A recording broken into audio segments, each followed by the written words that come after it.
Cordial saludo. Bienvenidos de nuevo a este su espacio de temas y problemas literarios. Hoy vamos a hacer un video muy especial, muy particular, debido a la importancia y al impacto que tiene, no solamente en nuestra vida ciudadana, sino en nuestra esfera como artistas, el concepto de la batalla cultural y de la nueva derecha. Pero lo vamos a hacer de la mano del autor, el señor Agustín Laje. Este es su libro, La batalla cultural. Y vamos a tratar de responder algunas preguntas que nos pueden llegar a inquietar. Por ejemplo, ¿existe o puede existir esta llamada nueva derecha? ¿Cuáles son los presupuestos conceptuales de la misma, conforme lo que Agustín Laje plantea en este libro?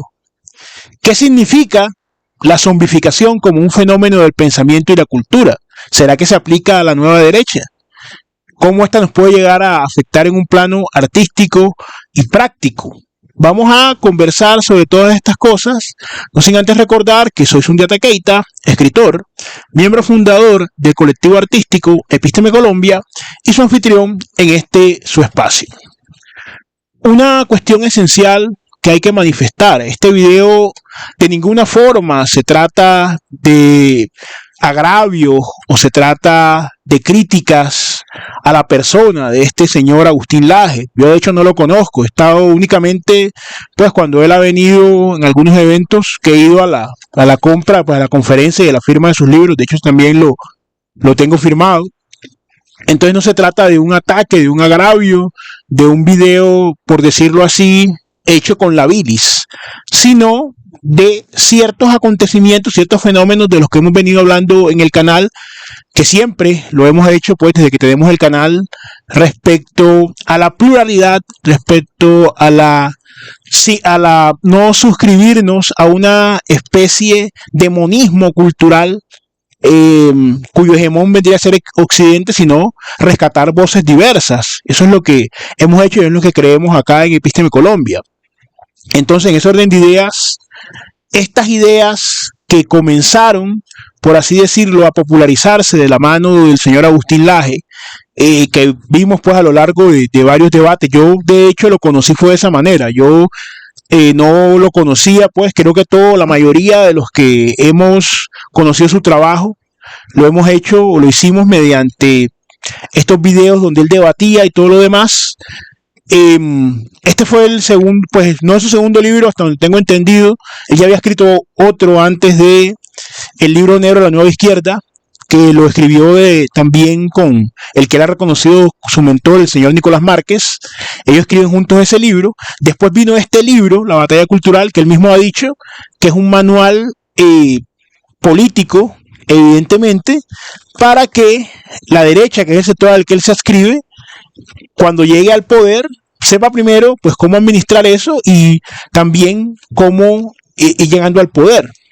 Entonces este no es un canal que se ocupe de la política en un sentido formal, académico, teórico, porque se ocupa de otras cosas, evidentemente. Pero como en el libro La batalla cultural, como lo vamos a ver muy rápidamente, confluye lo político, lo cultural, lo artístico, nos vemos abocados a hablar de eso y de cómo nos puede llegar a afectar.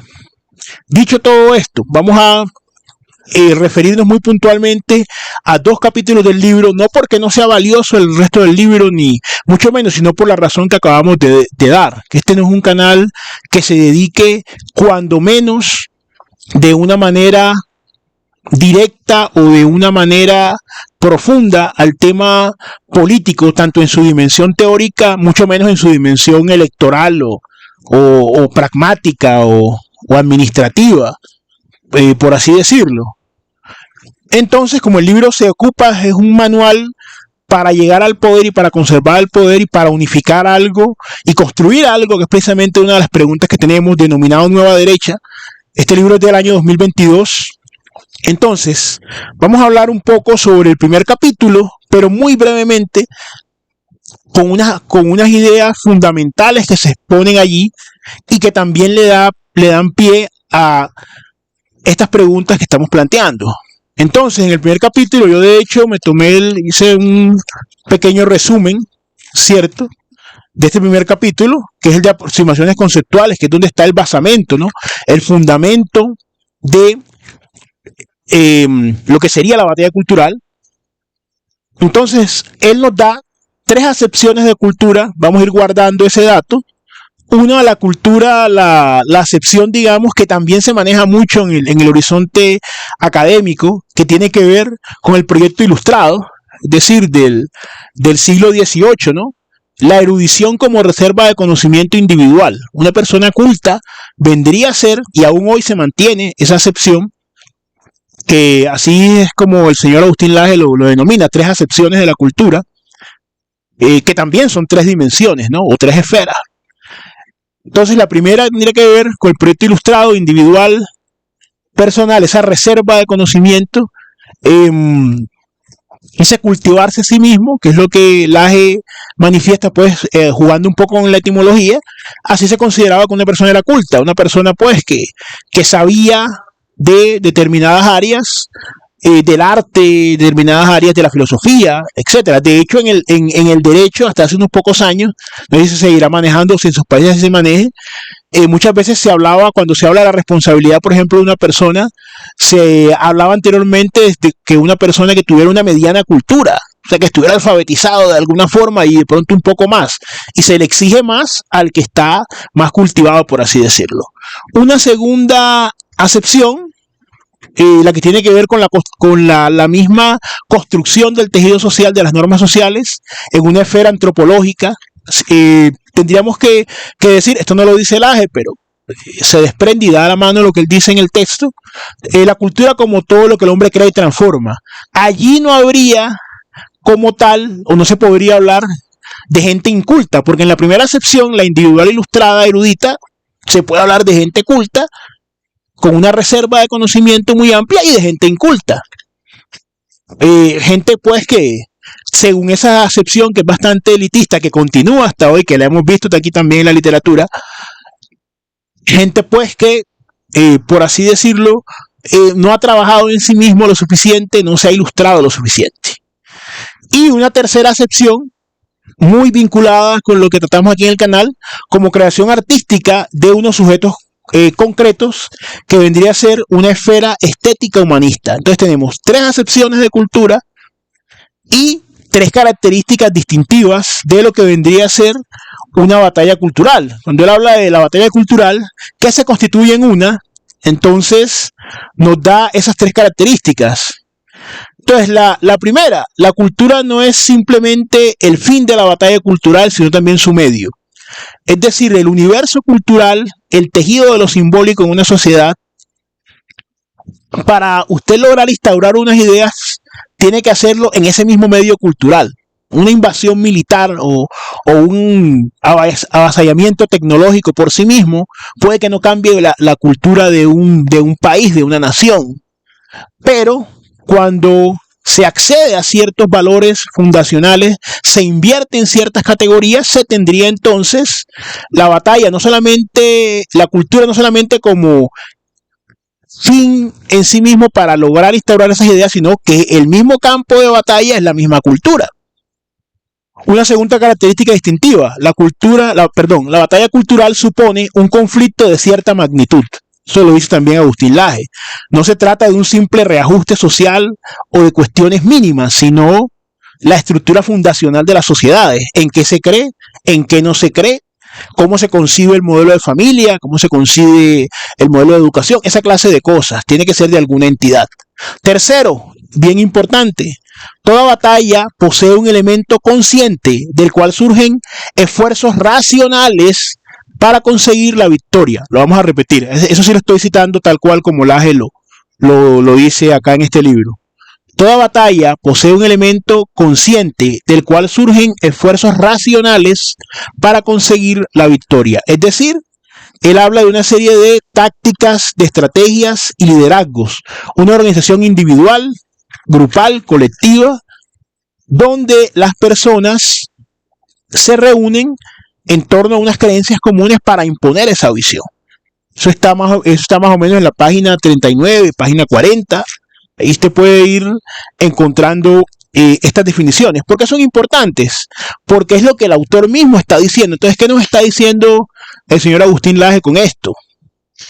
Que la batalla cultural se desarrolla en un entorno donde evidentemente lo que prima es la lucha por las ideas, la instalación de ciertos principios y valores, y que como hay un elemento consciente, organizativo, militante, un elemento activo, en el caso de él mismo como sujeto histórico concreto y como director, como cerebro de este movimiento y de estas ideas en América Latina, es el señor Agustín Laje.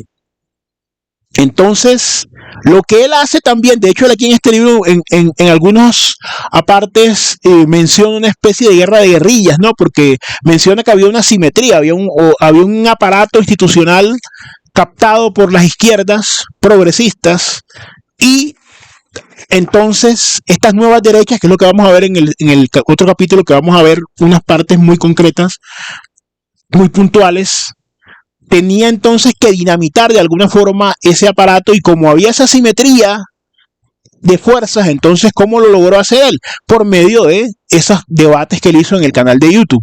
Pues eso no lo dice él, pero yo los canales donde él lo invitaron, pero los que hemos visto un poco esa trayectoria, dimos cuenta que es así, y a través de, evidentemente, de esto, del trabajo intelectual que tiene. Lo que estamos diciendo, acá no estamos demeritando ni subvalorando las condiciones intelectuales del señor Agustín Laje. Ahora vamos a entrar un poco más a ver por qué de todas maneras es importante sí reflexionar sobre esto de la batalla cultural de las nuevas derechas, si nos afecta, digamos, a los que no pertenecemos a un determinado grupo humano, pero de eso vamos a hablar en un momento. En el capítulo 6, izquierdas y derechas en la batalla cultural, luego de examinar la diada izquierda-derecha, porque es importante, de eso no vamos a hablar, porque como les dije, queda por fuera de, digamos, los parámetros, los linderos académicos y los linderos conceptuales de los que estamos hablando. Pero es interesante si usted lo quiere, tiene el libro y pues lo quiere investigar o lo quiere leer. Es interesante todo esto.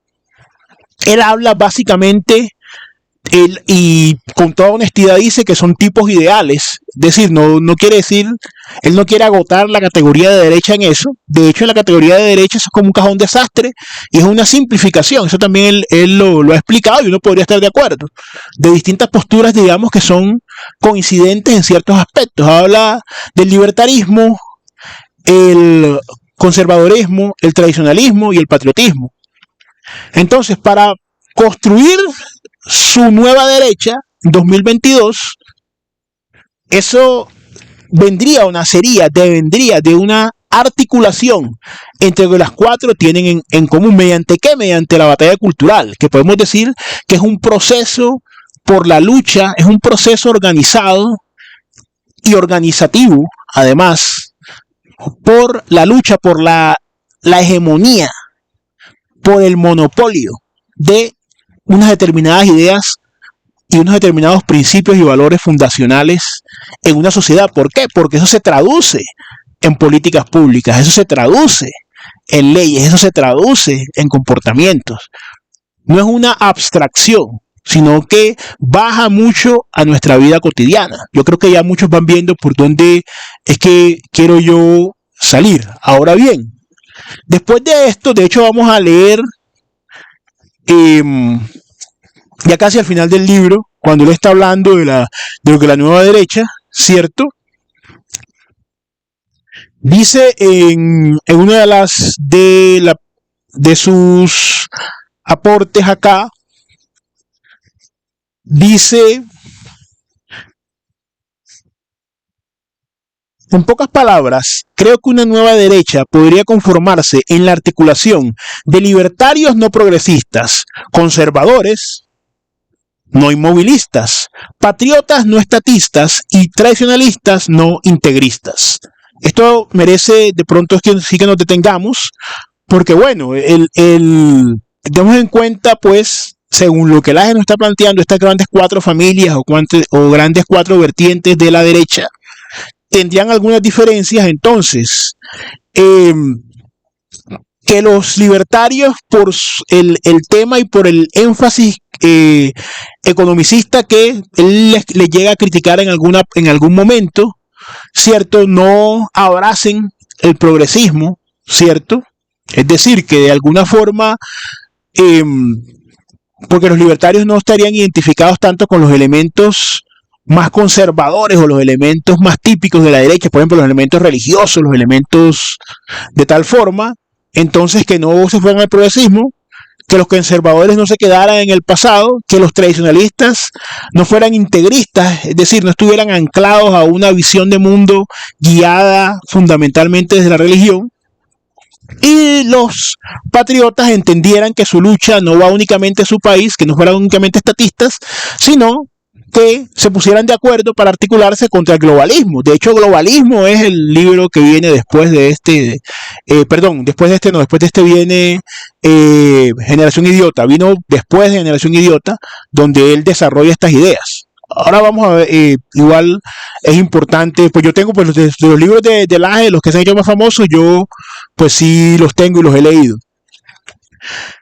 Entonces, hasta aquí vamos a leer cómo funcionaría esa nueva derecha y evidentemente haciendo las acotaciones del caso, porque se trata de hacer un ejercicio respetuoso pero crítico. La nueva derecha, por ejemplo, tendrá que dar forma a su nosotros, en los varones cansados de la constante demonización de su sexo, pero también en las mujeres hastiadas de la renuente y compulsiva victimización ideológica a cambio de privilegios legales. En los heterosexuales, empujados por doquier a asumir culpas que no tienen, pero también en los homosexuales, que se despiertan de la instrumentalización política que reduce su orgullo a lo que hacen en sus camas. En los blancos, a los que en tantos lugares se les está diciendo que su raza está maldita, pero también en los negros que se han dado cuenta de que nada bueno ha surgido de los odios y automarginaciones que el establishment pretende instalarles. En los nacionales, que ven como la inmigración descontrolada e incluso fomentada en ciertas zonas perjudica sus oportunidades laborales, destruye su cultura y vuelve más inseguros sus barrios, pero también en los inmigrantes legales, que no tienen por qué aceptar que otros lleguen sin ni siquiera revisar los requisitos que ellos sí cumplieron. Acaba hablando pues en general de esas contradicciones que hay. A mí me parece muy curioso este punto de los blancos que les dicen que su raza es maldita. Pues, no sé, yo eso, ahí sí yo difiero, porque yo nunca lo he visto. Lo que sí suele suceder es, o ha sucedido, que tampoco hay que negar que ha sido así, es que muchas veces, lamentablemente, el movimiento de BLM, Black Lives Matter en Estados Unidos, algunos blancos progresistas sí se han arrodillado, le han pedido perdón a los negros por la esclavización. Eso ha existido porque aquí no estamos parcializados en ningún espectro político. Pero yo de ahí a decir que es que en todas partes les dicen eso, no. Y eso es una especie de performance, una especie de representación, de acto teatral que hacen esos blancos que se arrodillan. Realmente yo no, tampoco creo, por eso digo, o sea, usted puede ser un buenista, progre y ser racista, como puede ser una persona de derecha y ser también racista. Ahora, vamos a hablar un poco, pues yo por hablar evidentemente por el tema racial, pero vamos a hablar un poco más de cómo esto se va intensificando, ¿no? Debido en esta supuesta nueva derecha. Vamos a ver cuánto de nuevo tiene. Pero básicamente hasta acá tenemos un proyecto que si bien menciona el tema cultural en su acepción civilizatoria, tenemos un proyecto donde usted podía quedar incluido dentro de ese proyecto, ¿cierto? Si reconocía la existencia pues por lo menos un Estado de Derecho que regulara esas relaciones entre particulares y de alguna manera seguía un orden, no digamos natural, pero digamos sí un orden razonable de cosas donde no hubiese excesos ni privilegios por motivos raciales, de preferencia sexual, motivos de género, etcétera. Hasta ahí era un proyecto, digamos que usted lo podía vincular. Ahora, ¿qué es lo que ha pasado? Recordemos la tercera característica que Laje menciona respecto de la batalla cultural. Él está diciendo que toda batalla tiene un elemento consciente, organizado y organizador, donde de una manera racional se imponen unas ideas. Es decir, que las declaraciones que Agustín Laje haga desde su trinchera política, desde su trinchera comunicacional, que es su canal de YouTube, son declaraciones de la batalla cultural. Tengamos en cuenta que para este momento este manual político no había pues dado ciertos frutos, se había quedado en el académico. Después ganó el señor Milei en Argentina. Yo no voy a entrar a hablar de esa situación en particular. Quiero decir que fue un ejemplo operativo de cómo la batalla cultural se puso en movimiento y permitió que este señor ganase allá en su país. Entonces, que ya, digamos que ya aquí estamos hablando de una parte práctica. Entonces, ¿cuál es una premisa? Teniendo en cuenta las características de la batalla cultural y las acepciones o dimensiones del término cultura, la erudita individual, la social, la antropológica, que todo lo que el hombre crea y transforma, y la creativa, que es la que más nos toca a nosotros, ¿cierto? La estética humanista, estética humanista como creación de unos sujetos concretos en el plano del arte. Agustín Laje no solamente es un vocero válido, es el principal vocero de lo que sería la nueva derecha en América Latina. Eso significa que todas sus declaraciones, incluidas las de su canal de YouTube, son un esfuerzo deliberado por instalar unas ideas, valores y principios de la batalla cultural. Tengan en cuenta la premisa, que no se trata de criticar a una persona sin fundamento o de endilgarle algún epíteto, algún adjetivo únicamente porque sí, sino que hay que ser coherente y consecuente con esos principios. En el año, yo lo tenía por acá, inclusive, hubo un video que él hizo, un video corto, ¿no? En un en vivo que él hizo. Esto fue hace ya 2 años, creo que fue en julio de 2024.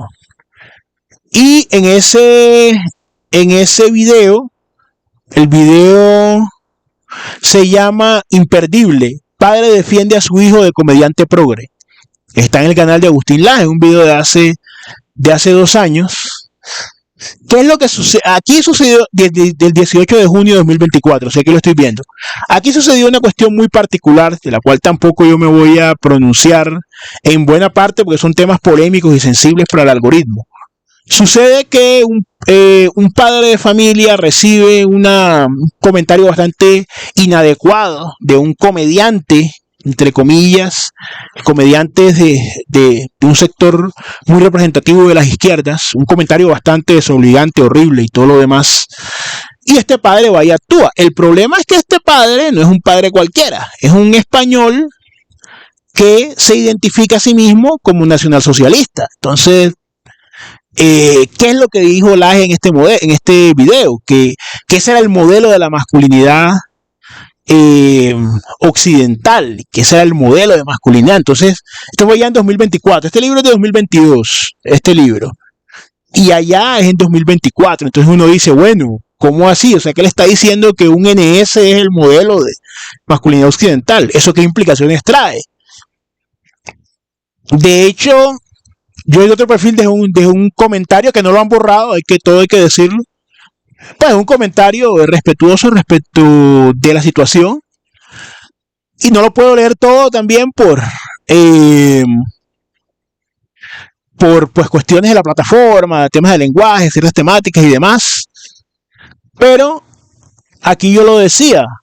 Lo último que quizás sí ameritaría una videoreacción es lo más grave.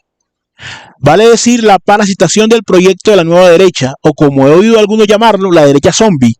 Viejos prejuicios infiltrados en el nuevo proyecto, que terminan por infectarlo, zombificarlo.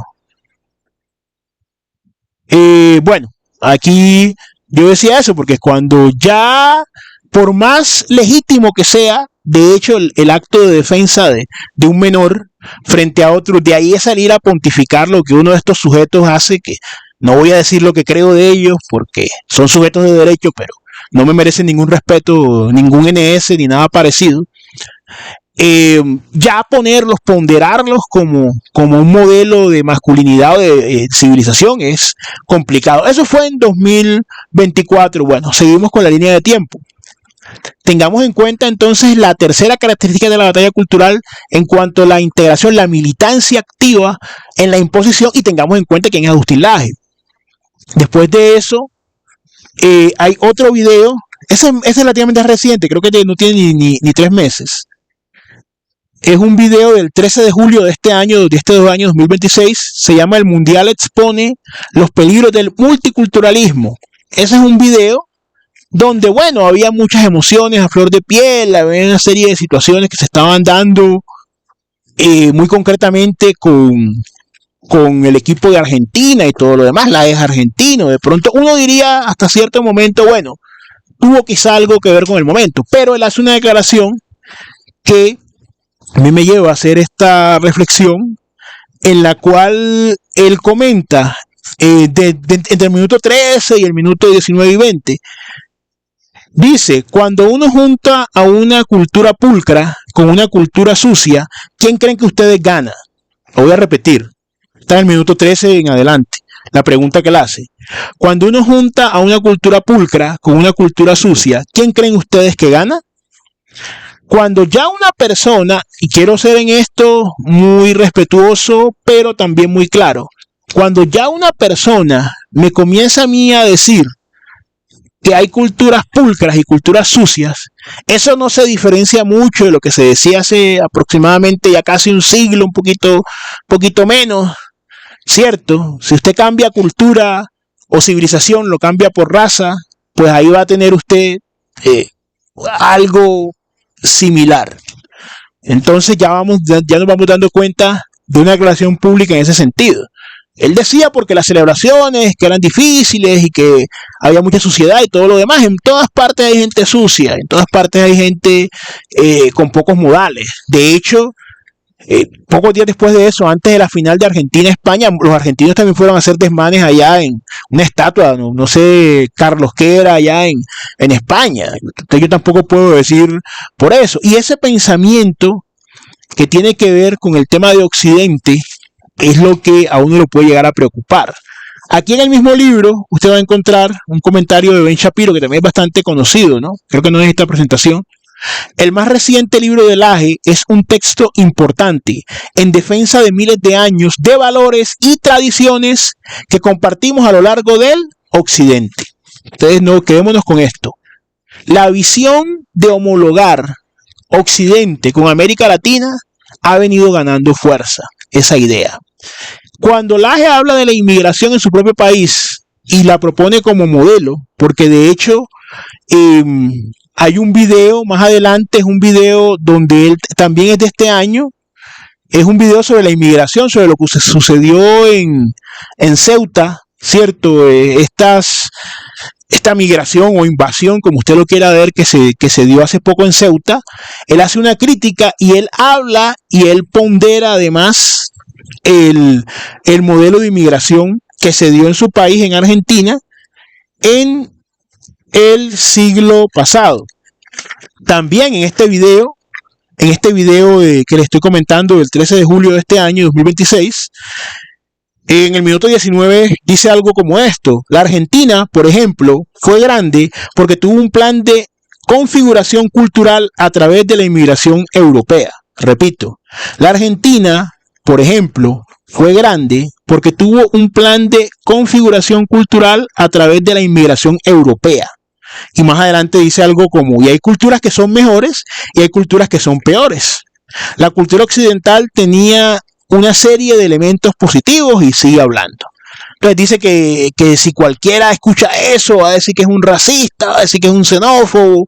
Y yo digo una cosa, o sea, si ya yo voy por ahí diciendo, o sea, si yo soy de un grupo, es lo que les quiero decir, si yo soy de un grupo y yo voy diciendo que lo que mi grupo hizo está bien y que hay culturas superiores, mejores, y hay culturas peores, pues yo me expongo a que alguien me diga que cuando yo hago una jerarquización, yo me aproximo al supremacismo, porque si yo digo que A es mejor que B y yo soy A, entonces ¿qué queda para B? Yo estoy por encima de B porque yo soy A. Ahora, tampoco me voy a meter en esa discusión de Argentina, porque es un tema de allá, evidentemente, y eso a mí por lo menos no me afecta de manera directa. Lo que sí quiero decir es que por supuesto que hubo unas políticas, a lo poco que yo sé, que como les digo, que he indagado, inclusive a nivel constitucional y a nivel legal, hubo unas políticas de llamamiento en el siglo XIX, la primera mitad del siglo XIX, si no estoy mal, de llamamiento de inmigrantes europeos. Y eso también se reforzó después en el siglo, como le decía, la primera del siglo XIX, la primera gran oleada, impulsada por el gobierno argentino, con esta idea de mejoramiento por captar elementos blancos europeos, y hubo una segunda que se dio después de la Segunda Guerra Mundial. Entonces, ¿qué debemos entender de esta declaración que Agustín Laje hace? Porque uno podría decir, bueno, Europa tiene derecho a ser Europa y a, de alguna forma, reconstituirse racial y culturalmente, que es el problema que ellos están denunciando con estas otras culturas. Pero cuando ya él pondera un modelo de migración y un modelo de Estado y dice que era mejor, entonces, ¿qué queda para América Latina? Porque la realidad racial argentina y uruguaya, que antes eran un solo país, es una realidad racial insular. O sea, no es que en América Latina todos sean, no quiero decir occidentales de segunda mano, como dicen los prisioneros en esa canción, no. Hablemos de criollos, hablemos de europeos importados, que están en su derecho. Pero eso no significa que eso englobe a América Latina. Aquí viene una cosa que es elemental. América Latina es una cosa y Occidente es otra. Usted se da cuenta desde lo racial, desde lo cultural, nunca mejor dicho, aportes amerindios y africanos al lenguaje, una cosmovisión distinta. Ahora, esto no lo estoy diciendo yo, es una cosa que es evidente, pero hay un libro muy importante, ya tiene sus años, se llama El choque de civilizaciones, de un escritor norteamericano, Samuel Huntington, que tampoco es progre, y ese señor ya murió, un señor que nació en el 27 y murió en 2008, creo. Y es un libro muy importante porque en este libro lo escribió en el 96-97, o sea, a finales de los años o sea, es un libro finisecular, del siglo XX y principio del siglo XXI. Él fue escribiendo este libro y pronosticó muchas cosas, pues a manera de oráculo, es decir, con una percepción intelectual notable, ese choque, ese conflicto que iba a haber entre las distintas civilizaciones. Ese hombre también fue criticado en su propio país, es decir, lo que quiero, porque no estaba muy de acuerdo con la inmigración de latinoamericanos a Estados Unidos, que él reconocía, aquí lo vamos a leer, él reconocía como parte de Europa. O más bien dicho, no de Europa, que junto con Europa, más bien para reformularlo mejor, como parte de Occidente, no como parte de Europa en cuanto a lo geográfico, pero que compartían un fuerte pasado. De hecho, en las civilizaciones en las cuales él habla, son la china, la japonesa, la hindú, la islámica, la latinoamericana y la occidental y la africana, que él dice posiblemente, cosa con la que no estoy de acuerdo, pero ese no es el objetivo del video. Cuando él hace esta distinción, estamos hablando de un académico de primer nivel, politólogo, lo mismo como es politólogo Laje. Solamente que este señor ya murió y no tuvo tanta difusión. Y cuando él habla de civilización latinoamericana, dice, aunque es un vástago de la civilización europea, también incorpora en grados diversos elementos de las civilizaciones amerindias indígenas ausentes en Norteamérica y Europa.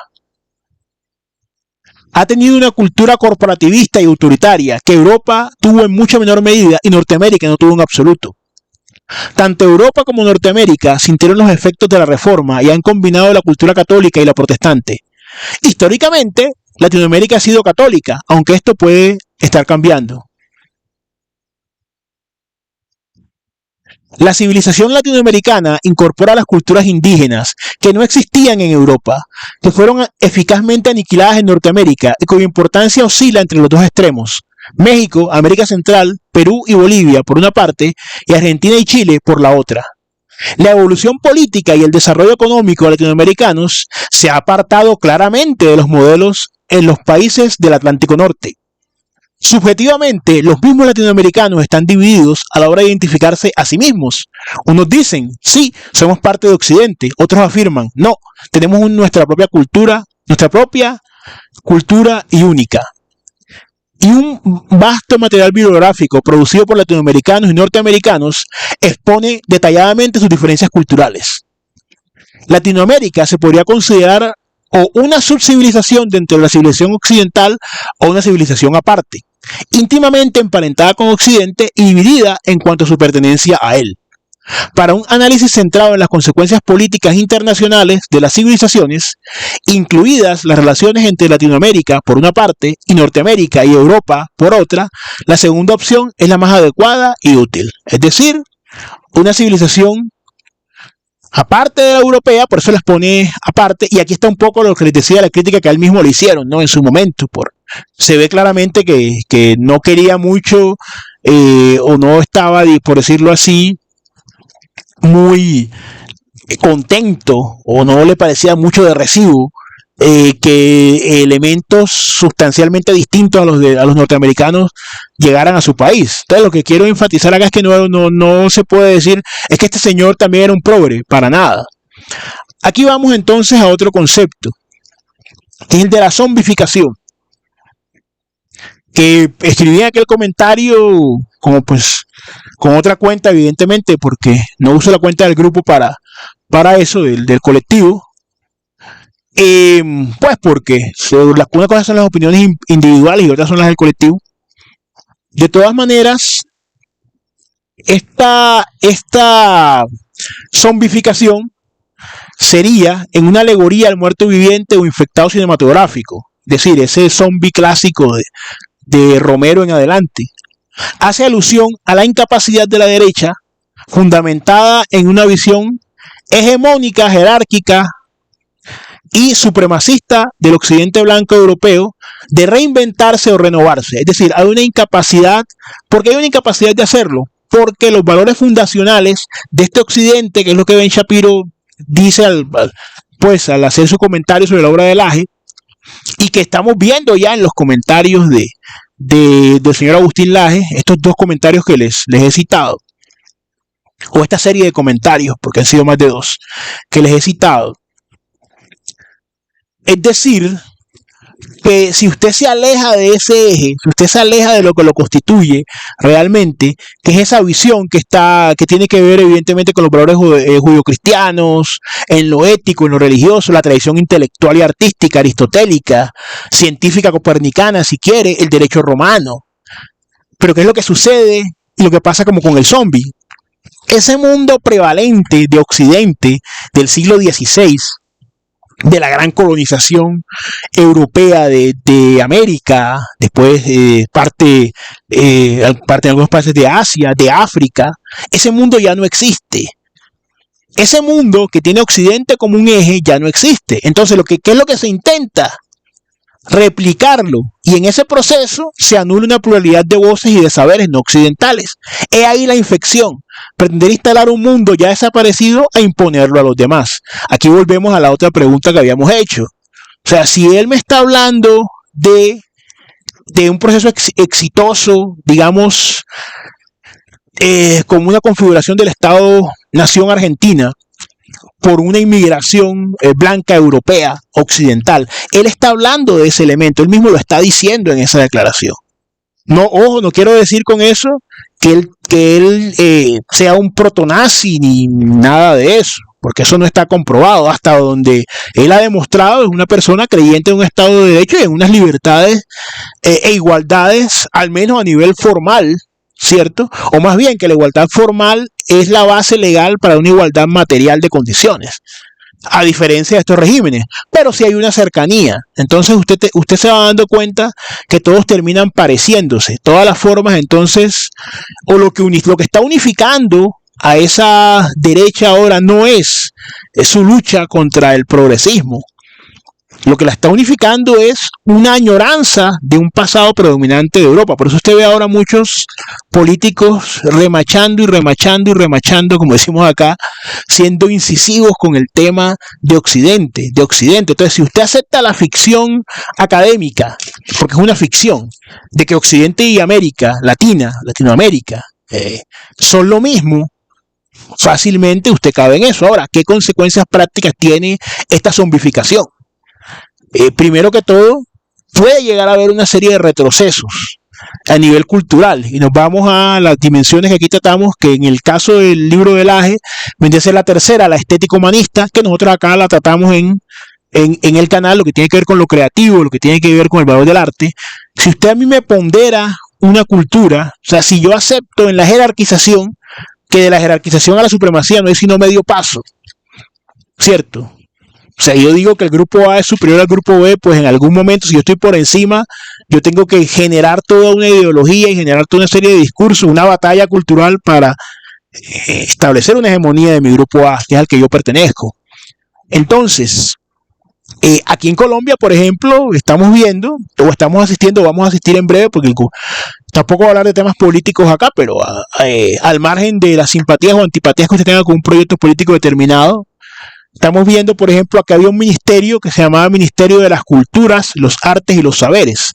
¿Eso por qué? Porque en mi país, no sé en el de ustedes, la Constitución, la norma fundamental, reconoce y protege la diversidad étnica y cultural de Colombia. Aquí no partimos de la idea de un hegemón llamado Occidente, del cual el resto del mundo tiene que beber a la fuerza, porque finalmente en eso se traduce ese discurso. Que si hay una cultura mejor, por no decir superior, una cultura mejor, que básicamente es decir lo mismo, entonces ese problema en América Latina, ¿cómo se resuelve? Porque uno entiende que en Europa lo quieren resolver de esa forma. Yo no vivo en Europa ni tengo nada que ver con eso. Pues pienso que cada quien es libre en su, recordando un poco el Curucán Fuga de Sundiata Keita, pues cada quien es libre de decir, de hacer y de ver. Si ellos quieren reconstituir su continente con sus propios fundamentos raciales y culturales, están en su derecho. No sé cómo van a hacer con la gente que ha llegado allá, y tampoco estoy diciendo que cualquiera pueda meterse en cualquier lugar donde quiera. Pero lo que estoy diciendo es que aquí, que este continente, que no es Europa, entonces esas ideas de la nueva derecha, de Laje, si ya Laje está, si el señor Laje está variando su discurso, porque él no lo ha puesto por escrito, pero lo está diciendo, de que hay una supremacía, que el mejor modelo es el modelo de importación europea, que es el mejor modelo.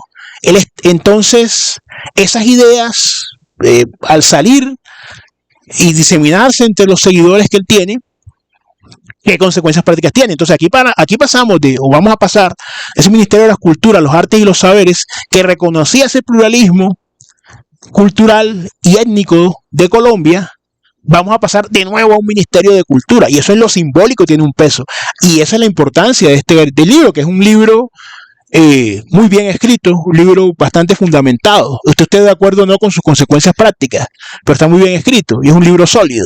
Esa es una aplicación de estas ideas.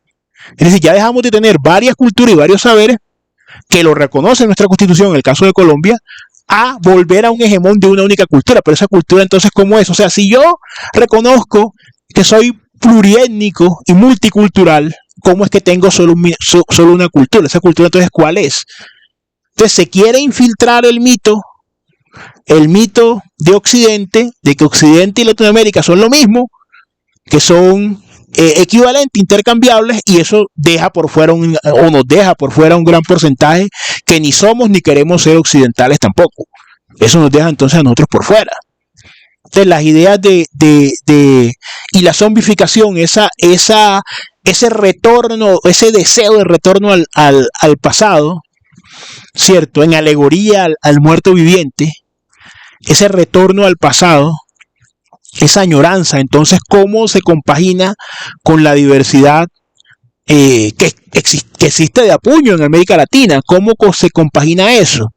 Tomando a este otro referente en el choque de civilizaciones, entonces, ¿cuál es la solución? La solución entonces es una homogeneización de la cultura en torno a Occidente.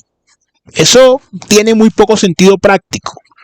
Aquí hay muchas otras cosas que podríamos decir. Yo creo que el video ha sido bastante largo, pero nos parece importante sentar una posición, no cátedra, ni mucho menos, pero sí una posición respetuosa. Y vamos a ver entonces el pensamiento. ¿Ustedes qué piensan? ¿Será que el pensamiento del señor Laje llega a tocar entonces después los mismos extremos de siempre? O sea, las mismas cosas de culturas pulcras y sucias que decían en el siglo XVI, en el siglo XVII. El proyecto ilustrado, como lo hemos dicho muchas veces en el canal, no fue un proyecto para toda la humanidad, fue un proyecto para los hombres blancos europeos. El proyecto ilustrado, y en general, o sea, y toda esa tradición, esa cadena tradicional, que es lo que hace acá, o lo que hace referencia a Shapiro en su comentario, que viene entroncado desde Grecia hasta acá. En ese proyecto no tenemos que caber todo y no cabemos todos. O sea, el mundo ha cambiado, es el siglo XXI. Entonces, ¿cómo vamos a mantener unas categorías del siglo XVI e inclusive de más atrás? ¿Cómo se va a armonizar eso? Entonces, señores, señoras, muchachos, muchachas, eso de que hay una nueva derecha, por lo menos en lo cultural, como esa nueva derecha, entre comillas, está atada a la tradición hegemónica occidental, lo que hace es tratar de alguna forma de replicarla, como el zombie. El zombie es un infectado que está muerto pero no lo sabe, sigue andando y transmite la infección. De igual manera, ¿qué es lo que sucede entonces con un continente rico, amplio y abierto, afortunadamente, donde aquí hay todo tipo de colores, olores y sabores aquí en nuestra América Latina? ¿Cómo se compaginan esas ideas? ¿Qué tan nueva puede ser la derecha en su cultura? Pues también les comento algo en el ámbito cultural, muy rápidamente. Hay un libro muy bueno que también es de LAGE, de la Nueva Izquierda, el libro negro de la Nueva Izquierda. Además que usted esté de acuerdo o no con postulados de izquierda o no, esa no es la discusión acá.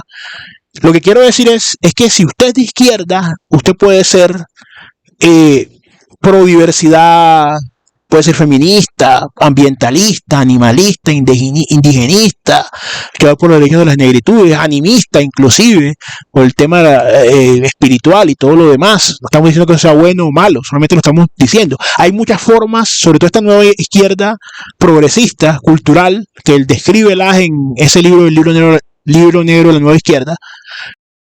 La derecha no tiene forma de ser, que es el hegemón de Occidente.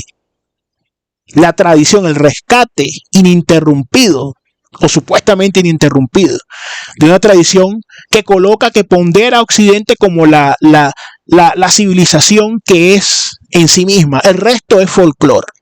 Entonces, con estas ideas no hay nada como una nueva derecha en el aspecto cultural, en el aspecto creativo. Si usted quiere reconocer nuevas voces, nuevos escritores, nuevos autores, como hemos hecho aquí en este canal, que hemos hablado de los padres de la negritud, Cecer, hemos hablado de Damas, Senghor, hemos hablado de autores colombianos, Zapata Olivella, Candelario Beso, hemos hablado de una gran cantidad, Arnoldo Palacios, hemos hablado de una gran cantidad de intelectuales y de personas que no se han metido en ese corsé que tiene muchas veces la derecha en su configuración. Entonces, ¿hacia dónde va a llegar esto? Tiempo habrá para verlo. De todas formas, los invitamos a dejar sus comentarios y gracias por acompañarnos en este video. No siendo más, nos veremos en otro episodio de Episteme Colombia Literatura.